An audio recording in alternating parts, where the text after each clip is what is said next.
My name is Glen Murrray. I'm your newly annexed only farmer. Address 11010 Havana Street, Brighton. I've got some questions to ask you this evening. It has to do with your business ethics and your notice. We were annexed on the 17th of December. I met with your city auditor on the 2nd of January.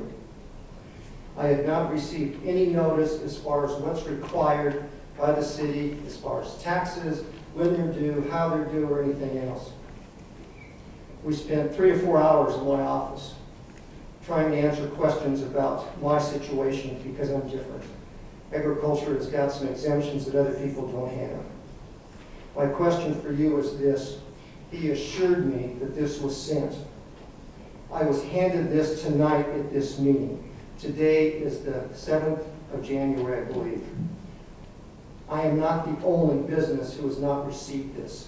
Can you explain to me why, since the 17th of December, that these have not been sent out where businesses had time to change their taxes, change their computer, change their books, such that they could do whatever is required by these documents?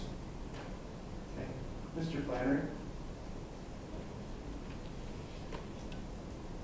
Mr. Mayor, I'd actually like to defer that to Roger Tinklenberg, our Finance Director, Acting Deputy Manager. Okay, thank you, sir.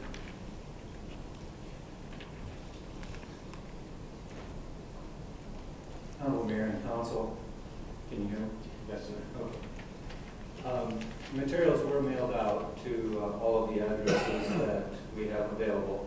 And as I understand, the packet did not arrive at Murray Farms, and so that has been corrected.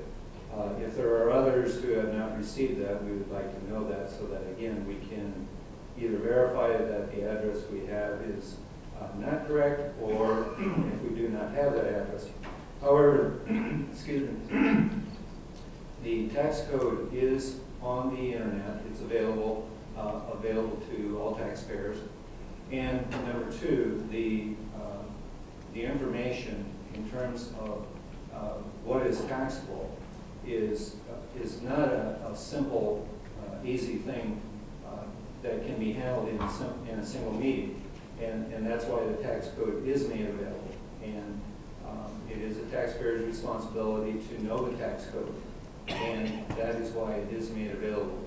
The materials that are mailed out are basically the reporting mechanism. In other words, it's the coupon book and that type of thing for remitting the tax. It does not explain how to collect the tax. That is what is contained in the tax code itself.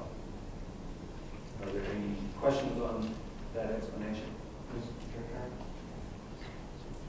Thank you, Mr. Tinklenberg.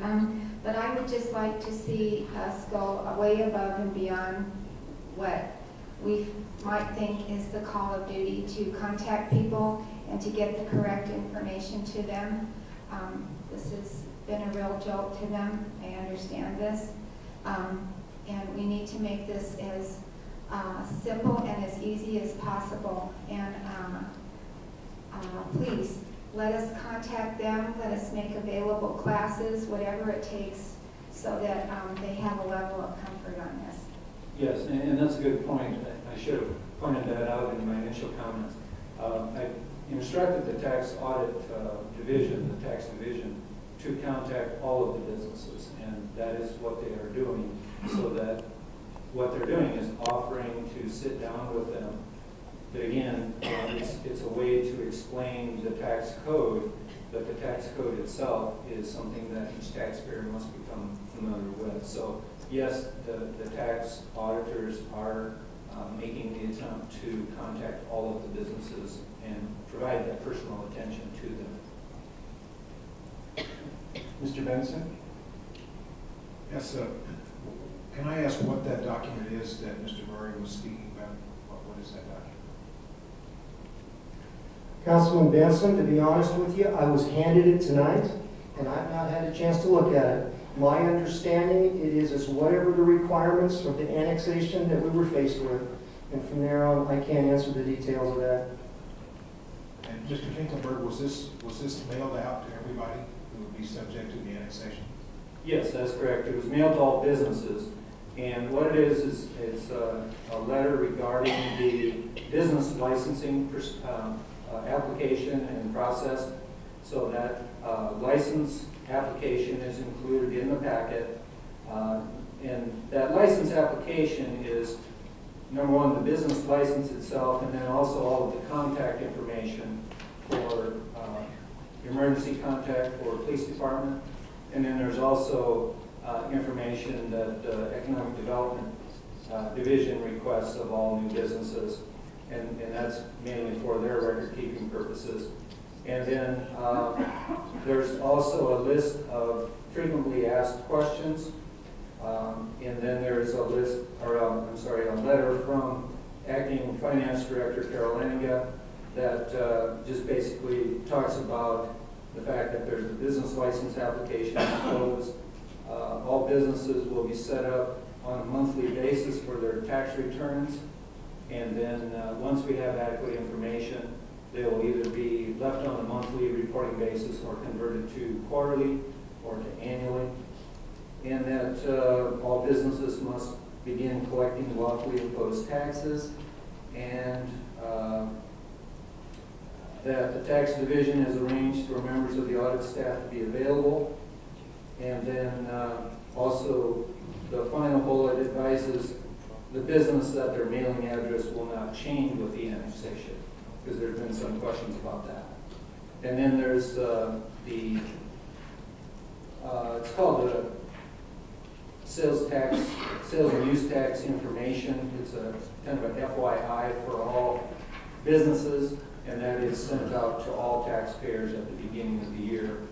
Again, this is general information. So this does not change, does not modify the tax code itself. But it's your understanding that that was sent out to every business in the enclave? Correct. There is a further mailing that will go out to everyone, which is more of a general information coming from the mayor and the city council, or from the city manager. Do we have Mr. Murray's correct address? That will need to be verified. All right, let's make sure that that is. May I'd like to respond. Yes, you do have my correct address. As far as the planning department, the zoning, I've got 2 letters from them since then. This is a pretty important document. It has to do with safety, police department. When I call 911, it's kind of nice to know who's supposed to respond. Shouldn't this kind of a document be set out under some kind of a certified letter to make sure people have got it?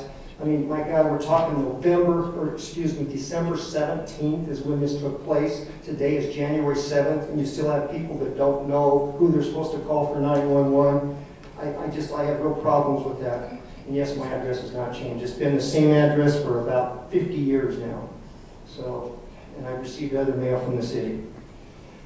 One other thing, I hope that maybe you have received a small little book. It is not compliments of me, but I received one and I've had a chance to read it. I would please read it. I think it would behoove you to read this book. It's a very educational book. You would learn something on it. And the very last thing is, as far as the image and perception of the city, if there ever becomes a name change up again, I would like to be on that committee. Thank you. Mr. McElhenney? I just want to echo Mayor Pro Tem Goder's comments that we need to be going about it.